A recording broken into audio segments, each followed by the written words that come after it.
Thank you for joining us for the why of summer services. I'm Kim Powe. I'm the Children and Young Adult Consultant with the Connecticut State Library. Good morning, everyone. I'm Danielle Margarida. I'm the Youth Services Coordinator at the Rhode Island Office of Library and Information Services. So we're going to give you just a quick outline of what we're going to do today.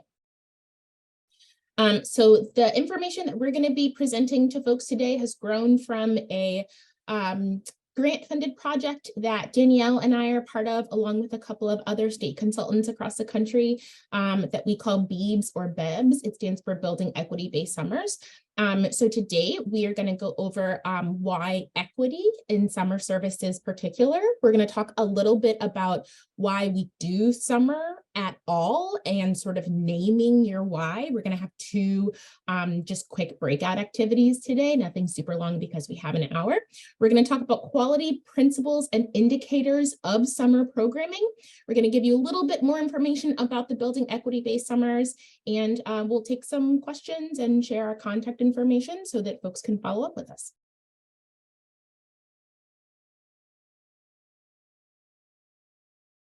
All right, great. Thanks, Kim.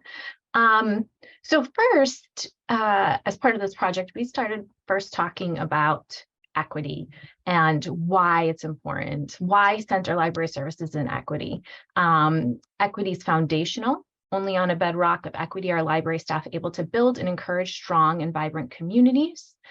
Equity serves everyone. Libraries are one part of a greater community ecosystem, which includes systemically marginalized youth, families, and adults. Equity requires sharing power. It's crucial that individuals from systemically marginalized groups have opportunities to bring their unique lived experiences to the design and the delivery of community-based services. Equity embraces shared humanity and basic rights. Social justice and liberation require equity-based solutions. And the goals for library staff are clear here. As public servants, staff must center community needs over the desires of libraries and staff must focus on solutions and not problems. And I'm also going to say that as we go through our session today, to be bold in your thinking about equity beyond access. So often when we talk about equity, we're talking about our communities having access to the library, having access to the stuff. So today, just to keep that in mind, to think beyond the access. So now to get to summer services, the why of summer services. So the why defines your purpose. When thinking about the why of your equity-based summer services, ask yourself, what is the purpose of these services? Keep in mind the importance of thinking about the purpose and the why within the context of the community and the impact that why can have on the community. For example, a why whose purpose is to bring community members into the library during the summer is focused on the library and not the community. A why that is community focused might look like this. Provide opportunities for systemically marginalized community members to engage in activities together. With a community focused why, you can begin to reimagine summer services to reach that why. So we're going to do an activity today and we're going to think about our whys together. So we're going to use Jamboard. We'll share the link in the chat, and we're going to take about 5 minutes to post your summer services whys. We have multiple frames, so if one frame in the Jamboard fills up, just go straight to the next one. After 5 minutes, we're going to take a gallery walk of the whys, which just means we're going to take a couple minutes for everyone to go through all of the frames, all of the stickies, and see what resonates with you, and to see what feels realistic and what does not feel realistic.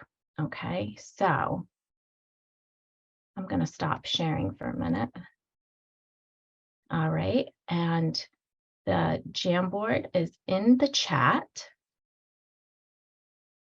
Great, Kim. And I'll just do a real quick, oh, people are already hopping to it. Oh my gosh, you all are so good. So if you haven't used Jamboard, if you go 1, 2, 3, 4 down, there's a sticky note here. You click it and a sticky will pop up that you can just start typing in. If you find that this first frame, am I sharing the right screen, everyone? Yes. Okay, great. If this frame, if you find that it fills up, if you click up here, this arrow, you can go right to the next frame and just keep filling them up. Okay, so we'll take, it's 11:06, so we'll take till 11:11. And I do see some people in the chat. Yeah, sometimes it'll say that the Jamboard is filled up. We have the same issue that happens sometimes with the Google. So maybe just give it a few minutes and then try to get back in, or we can really quickly like just create another one and share that as well. If you're comfortable sharing your why in the chat, I mean, the Jamboard is more anonymous, but if you feel comfortable sharing in the chat and you can't get into the Jamboard, please do use the chat and we can take a look in both places.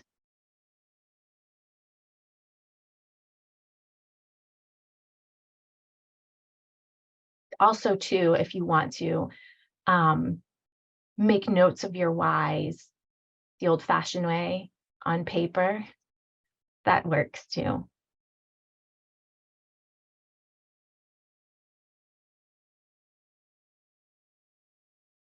Oh, if we've shared, oh, great.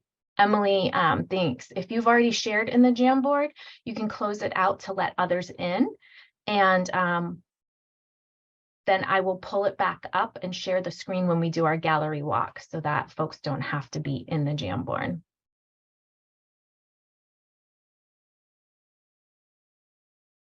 All right, I'm gonna stop sharing so that we can all see each other again. So what first, what's resonating with people? What are you noticing in some of the whys that we have up on our boards and in our chat? Feel free to unmute yourself.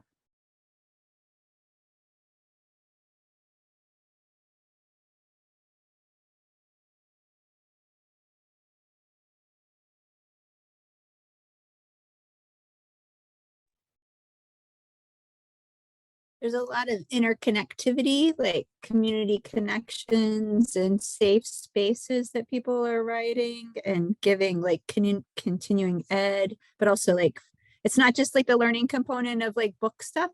I'm seeing a lot of people are putting other things, right? Like the emotional, social components that are really important.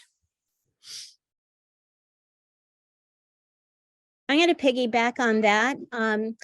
That, you know, during COVID, everybody sort of just went their own way. And now I feel like our job is to create more opportunities for communities to come back together and build like a better understanding of everybody, to stop, you know, the misconceptions of people and, you know, hate and all that. We are a great place to get people to just talk to each other. So I like that about the summer reading.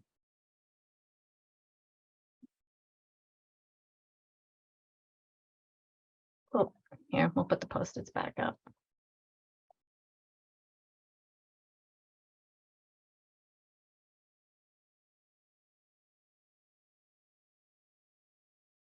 So I'm curious and wondering, because it's mentioned in several Post-its, learning loss and the summer slide. How do we know if services are achieving this? And is there evidence of success in this area?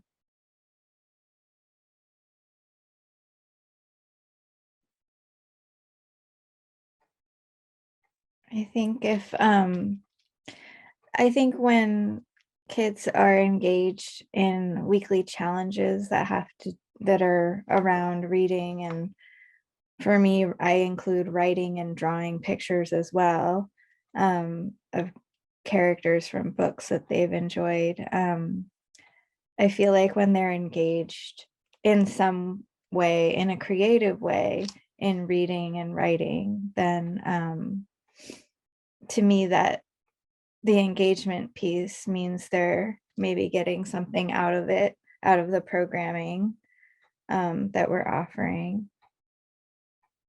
And in terms of measurement though, this is a tough one because I feel like there's been a lot of slide already with COVID, and I'm getting a lot of feedback from teachers and parents, guardians that their kids are behind, and I'm even noticing a little bit of that when I do some of my programs, like just little things like craft programs I do weekly, and like some of their scissor skills are really like poor, and I have to cut a lot of things for the kiddos.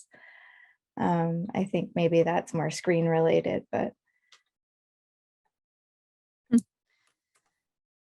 I wonder if with the reading logs or the reading journals, if the kids would get, if schools that they're connected with, if they turn them in, like a copy of them to the schools, if then that was a tracking tool for teachers.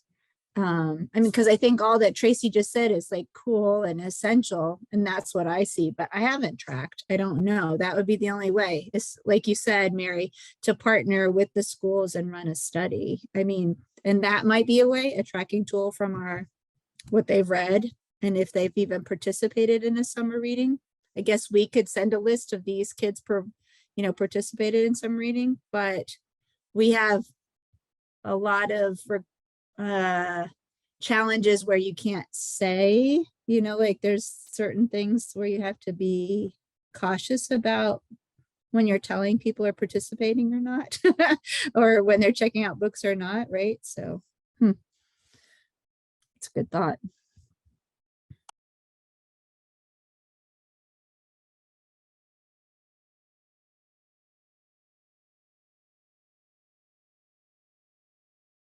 True. And thinking about tracking, I'm wondering myself about how does tracking show success in this area? How does tracking prove that it was successful in addressing learning loss or summer slide?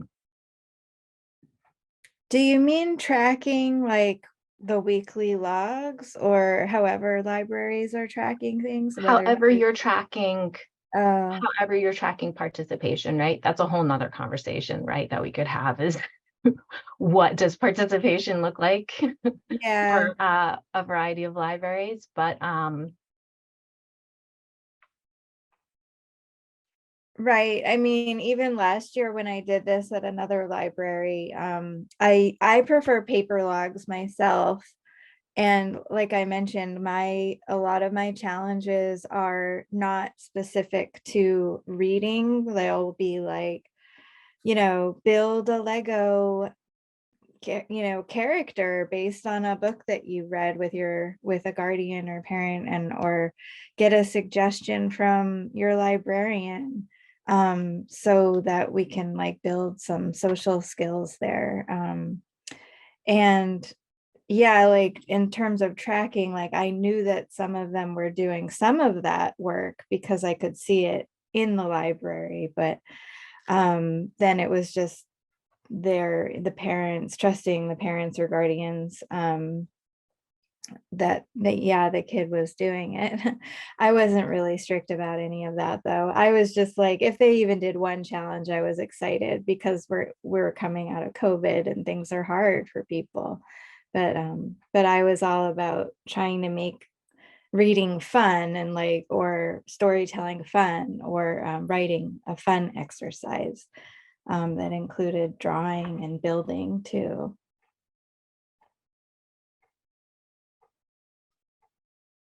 I'm Yeah. wondering too, there's a comment in the chat, the impact is real, whether it's easy to measure or not.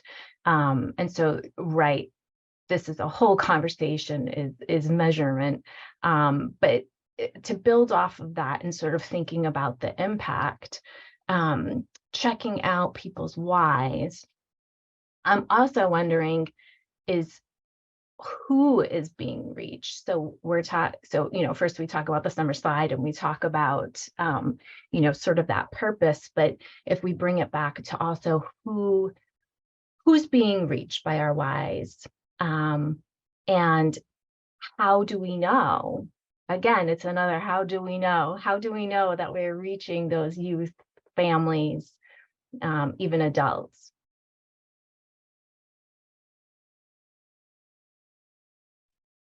Danielle, to that question. So I stuck my sticky note in there about like going out to the community and meeting people where they are, as opposed to just having them come to us, and to try to engage with people in the community. And that's hard. I'm not gonna lie. I'm not saying it's easy at all. But that's because the only people that we're gonna see, if you're basing it off of who's in the library, is who's in the library and who's engaging with us in the library. But if you can somehow get out into the community and try to engage with them where they are, then at least you're picking up on even if it's a smaller percentage, at least a percentage of people who can't get to the library. Yeah, and I like your point in that it is decentering the library. And I think that's something that we really, really struggle with. We want to bring teens into the library, or we want people to come and do the things and use our stuff. And so sort of reframing how we think about the library. And I'm going to share, it's a loose quote, but a colleague shared it the other day in speaking with the director of a rural library in her state. And the director had said, usually when I'm promoting the library, I say the library is the heart of the community.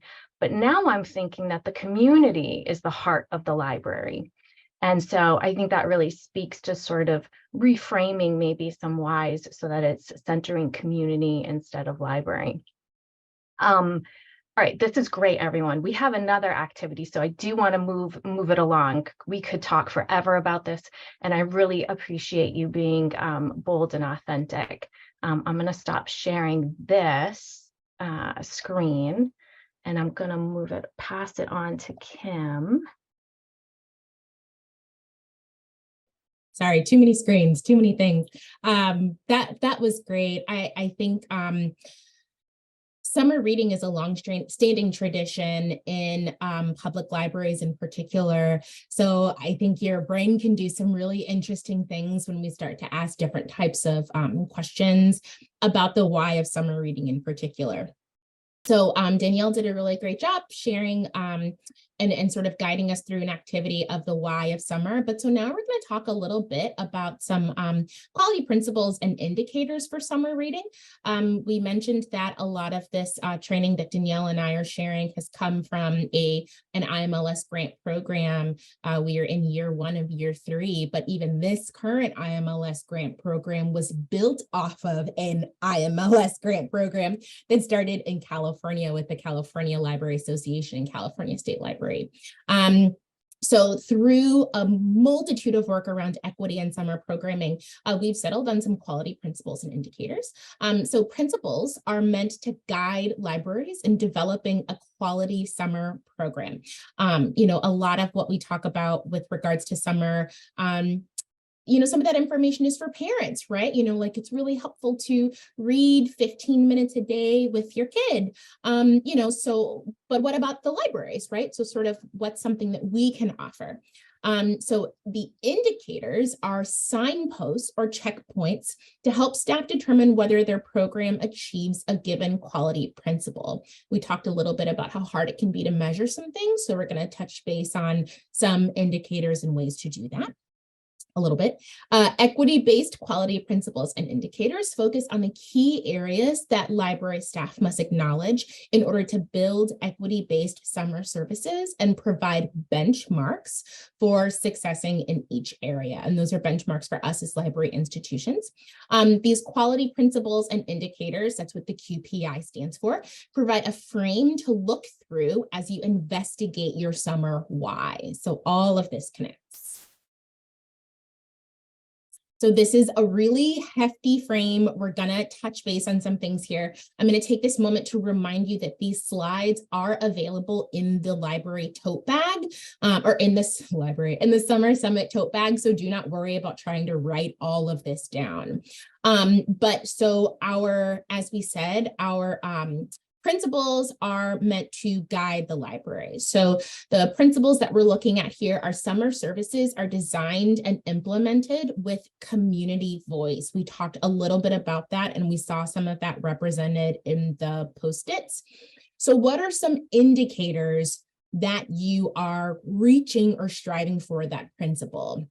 So systemically marginalized community members are actively engaged as co-designers in all aspects of summer services, including design, implementation, assessment, and evaluation.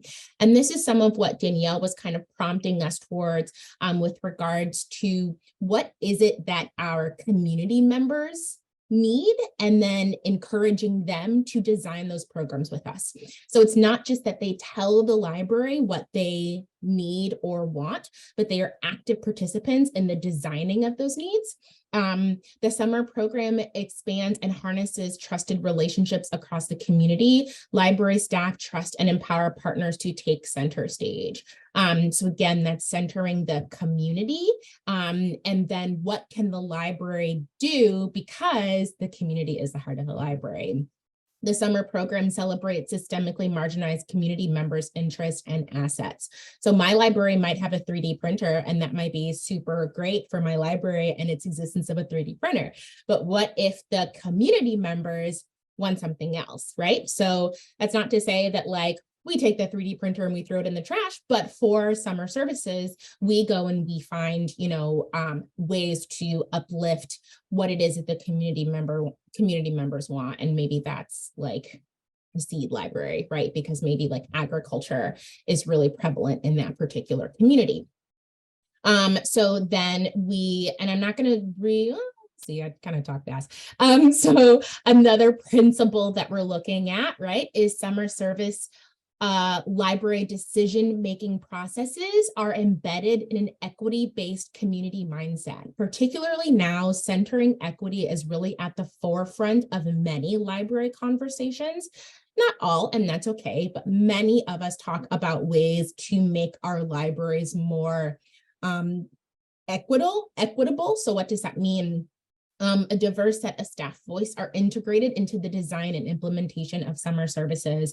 So, particularly when talking with our colleague, Anna, who works predominantly with adult services, Anna reminds us that summer reading is for everybody. So what might a summer program look like if we reach out to folks in the adult services department and include their brains and their ideas into the overall summer programming, especially as it looks like many of us are moving to intergenerational programming. I am 35 years old and I have no children, and I want to do something over the summer too, right? So what ways can we meet the needs of all of our community members from, birth to, Betty White, may she rest in peace. Ongoing professional development provides all staff with an understanding of the why of equity-based summer services. So many of us, particularly those of us who've been in libraries for a long time, we know summer, we've got a system, we've got a routine, we've got things that we do.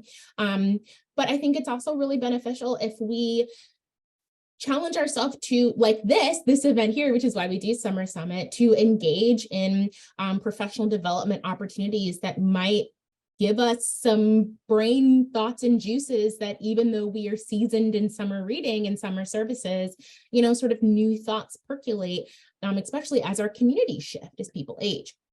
Funding and staff resources provided for summer services are centered on meeting the needs of systemically marginalized youth and families.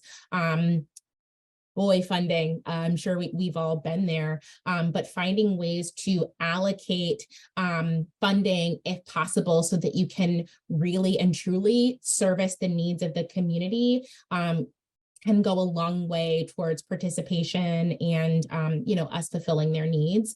Library staff working on summer services actively inform and engage with administrators and managers.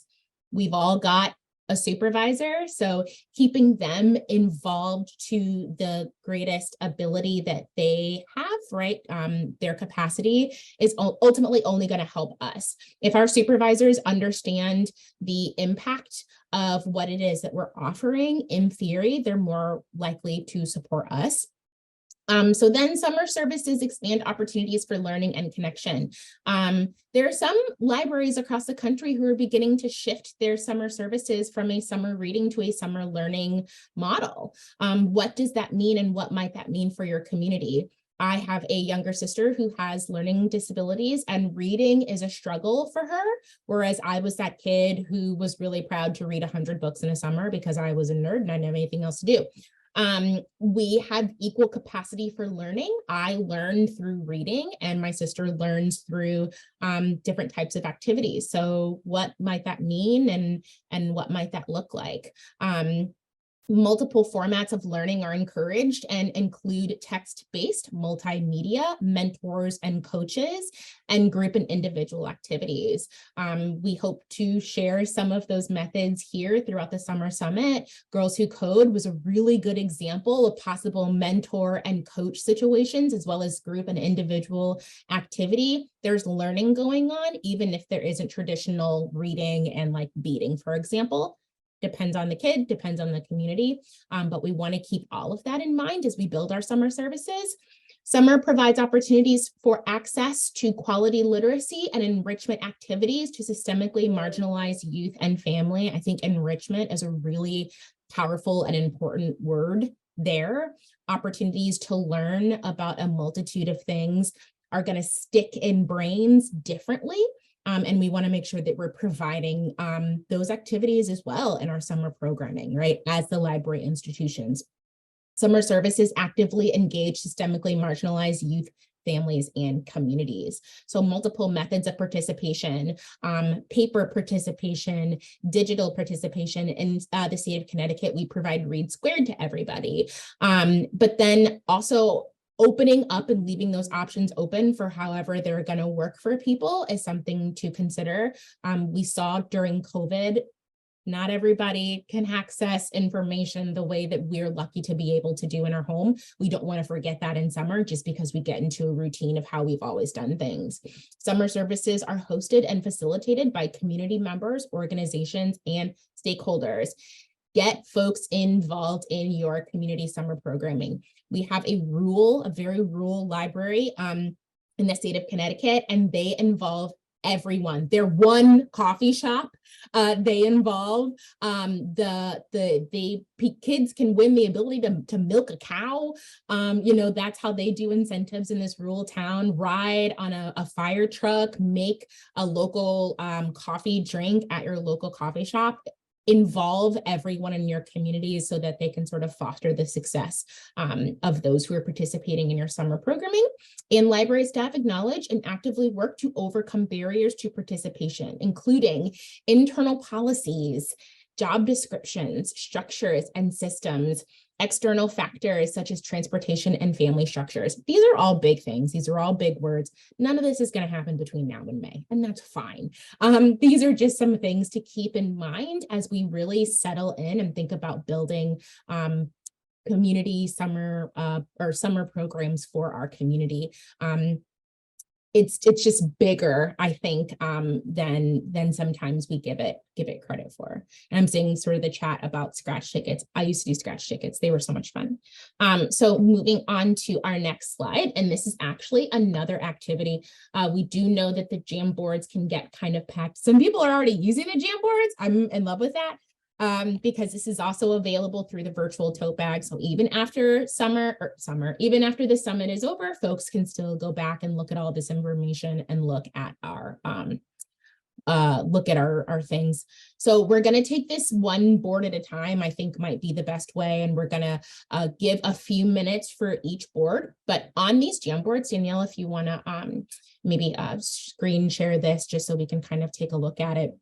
What you'll see is you'll see our principles and indicators up at the top of the board. So on board 1, we see summer services are designed and implemented with community voice, right? So there's one principle that we want for our summer programs. So we are going to grab Post-its, grab your typing tools and just sort of sit and think with that for a few minutes. What does that mean to you? What does it mean to you that summer services are designed and implemented with community voice? How might you or do you implement whatever it is that means to you? And what are questions that you have about the idea that summer services and are designed and implemented with community voice? So for anyone who's not able to get into this board, feel free to drop in the chat, just like we did with our last activity. It is 11:37. I'm going to give us 3 or 4 minutes, and then we'll go to the next board and the next board and the next board. If this board fills up, board 2 and 3 are the same activity. So feel free to just move on to another board if the first one fills up with Post-its. And again, feel free to use that chat to share your thoughts as well if you're not able to get into this board. We are going to, oh my gosh, this is so lovely. And just as another reminder, this Jamboard is not going to go anywhere. I really encourage folks to come back to these Jamboards and have conversations with your departments, just other members of your library as you're beginning to plan your summer programs, because there's some really great ideas and some great thought questions to go through as a group and figure out what those answers might be for your community. We are going to go over to board 4, if you don't mind, Danielle, which is our next quality principle question. So now we're going to sit and think about summer service library decision-making processes are embedded in equity and an equity-based community mindset. An equity-based community mindset. What does that mean to you? How might you do you implement that? And what are some questions that you have about it? So again, feel free to grab those Post-its and use the chat as well. Seeing some great things in here, programs that are reflective of our community. Making programs accessible, time, ability, interest. There's some really great questions in here. How do you reach people in the community you rarely see in the building? How do we get buy-in?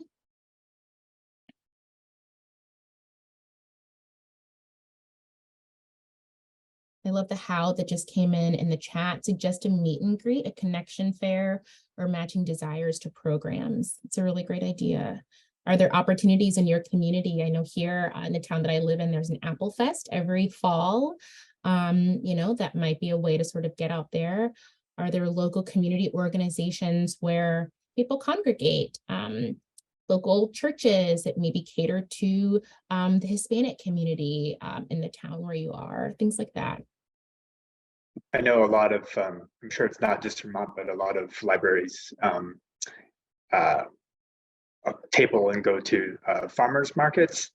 And like you were saying, apple picking and work with other farms and things like that too, which is a great way to connect. Absolutely, absolutely. I love the Apple Fest. There aren't nearly as many apples at our Apple Fest as one would think. It's a little weird, but that's okay. I go for the apple donuts anyway. Wait, where are the apples? There's like no app. There's like candied apples and apple like donuts and like that. There's no apples. This is great. Okay, just sort of looking at the clock because I want to make sure I leave some time in case anyone has any questions or any share outs. finish up your thoughts here, and then we are going to go to our next principle, which is on number 7. Summer services expand opportunities for learning and connection. So again, we have the same questions for this different principle. What does that mean that summer services expand opportunities for learning and connection? How might you or do you implement that? And what are your questions about it? So board 7, once you finished up your thought on your last, the last board, and again, feel free to share in the chat. I've got my boxes organized so that I can see some of those as they come in too. A maple test. There's a group here in Connecticut. There, it's actually nationwide, and they are supposed to do like a maple tapping event, and I'm just like ready for it. I'm so excited, and whatever that entails, I have no idea. I've never done it. It's really easy. Is it? That's what I've heard. The tree does the work. If it's the right weather, you just put the tap in, it just flows out. It's amazing. That's literally exactly like the tree does it all. And I'm like, I don't. The tree does it. Yeah. I'm really excited.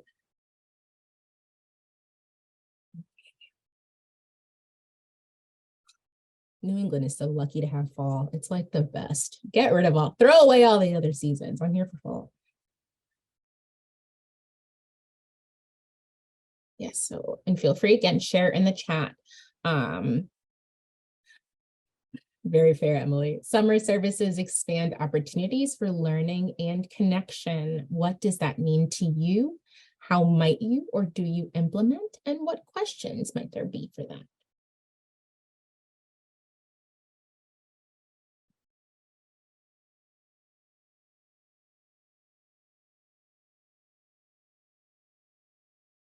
Yay, I love that. Who said this? In the chat, I think a smile goes a long way. It really does sometimes. Times have been tough. Sometimes just someone being smiled at and welcomed is gonna go farther than we'll ever know. Of course, no one has to smile at anyone. Like, I get it, like, especially, some of us hear that trash a lot, but just being kind to someone as they walk in and like, hi, I'm here if you need any help.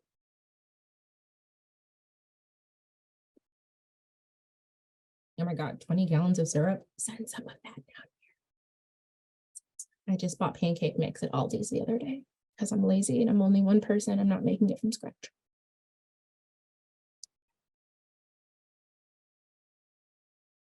I love the idea of bringing in speakers to add voice.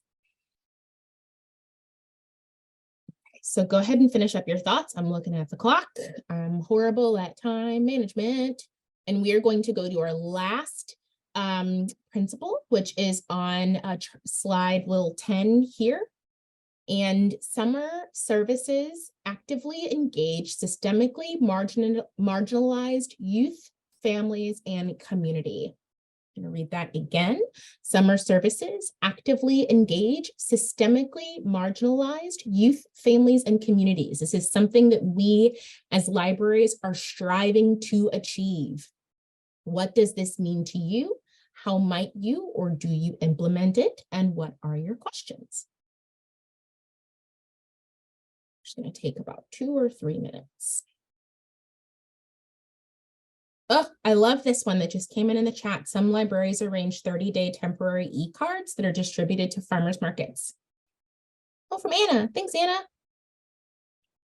I used to work on a bookmobile at one of my libraries, and we wound up in a lot of locations where there are a lot of folks who lived in temporary shelters. And we know that one policy, which is something to think about for getting a library card to ultimately access resources, is that you have to have an address and you have to have proof of that address. We would issue temporary cards to anyone who wanted them so that they could access library resources, which might mean a computer to apply for a job or to identify, resources to help in the situation. And it really was a way to engage and support, folks in tough situations.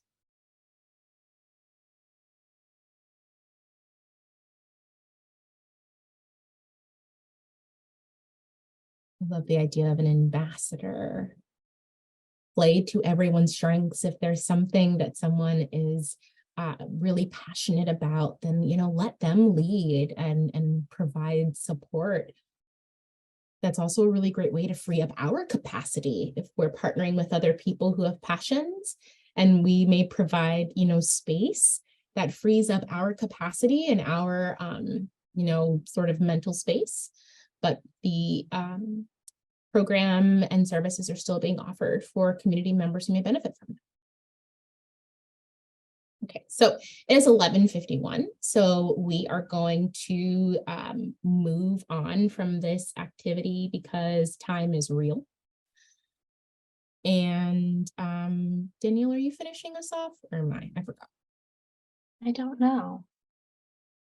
Well, Do you want me to? Yeah, go ahead. This is a lot.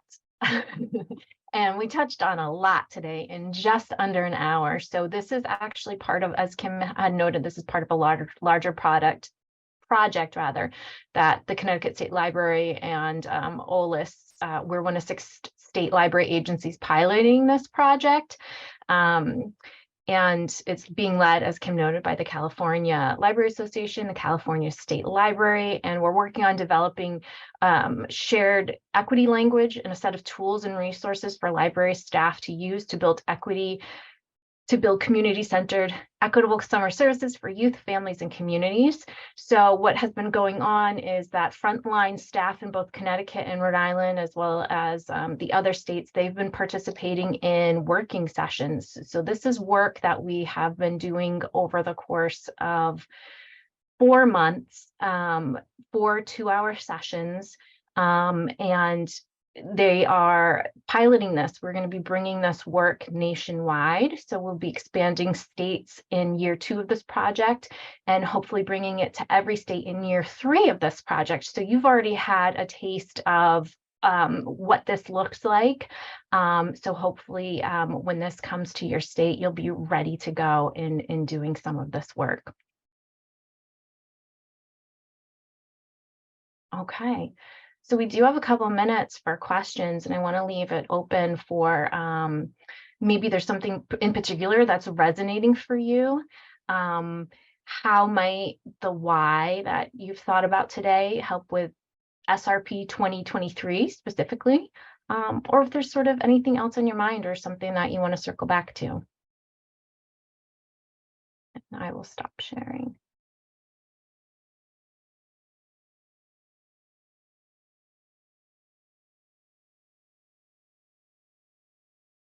I just want to call out the most recent comment in the chat, giving a sense of ownership, because it's about the communities, right? We're just sort of, as library institutions, a vessel for access, equitable access. So yeah, giving that sense of ownership should always be front and center of mind. And we have a whole section in this that we didn't even get to about power sharing. And so I think that really speaks to sharing power. So when you're planning your summer reading program, you might, another thing, not to give you more to think about, but another thing that you might think about is, where do you hold the power? What does that look like? How does it show up? And how might you share that power with your community? Yes, community input and not just the feedback, right? Some active co-design. Yes. Thank you, Jenna.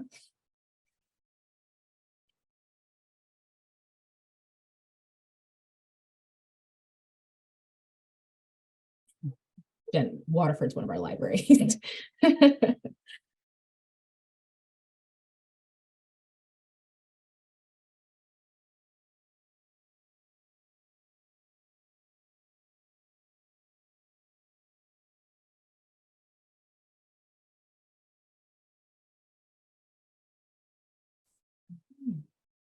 If anyone has any questions about even just sort of what the rest of this looks like, just for, because sharing is caring, the Beebs workshop is, or it's not actually a workshop, it's a co-design, is broken down into 4 sessions. It starts with the why of summer services and equitable summer services, which is what you just got a taste of here.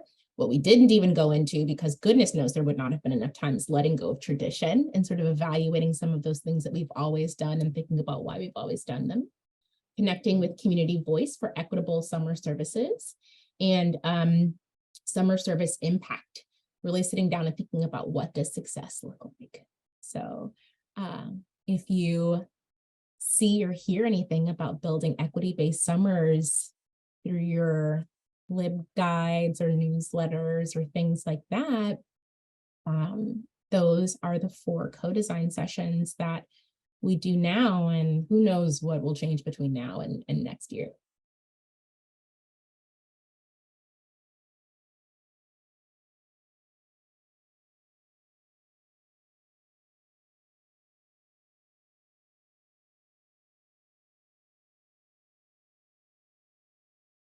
All right, what do you think, Kim? I always want to leave a long silence because I know it takes a long time to get an idea out. The slide link is broken on the Google Doc. Absolutely, I will try and go and fix that. I probably did it wrong. Absolutely, I will check that out as soon as we wrap up. And I put in the chat earlier, there's a workbook section that goes along with the activities that we did today. So that's in the virtual tote bag, so you can continue to think about this, and there's some more activities in there for self-reflection. So I do really recommend checking that out.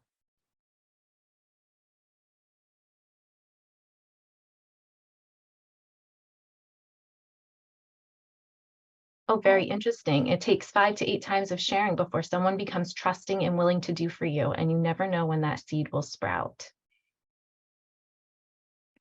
That might be a great last thing to hear before we break for lunch. You know, a few minutes early. Thank you so much for sharing that.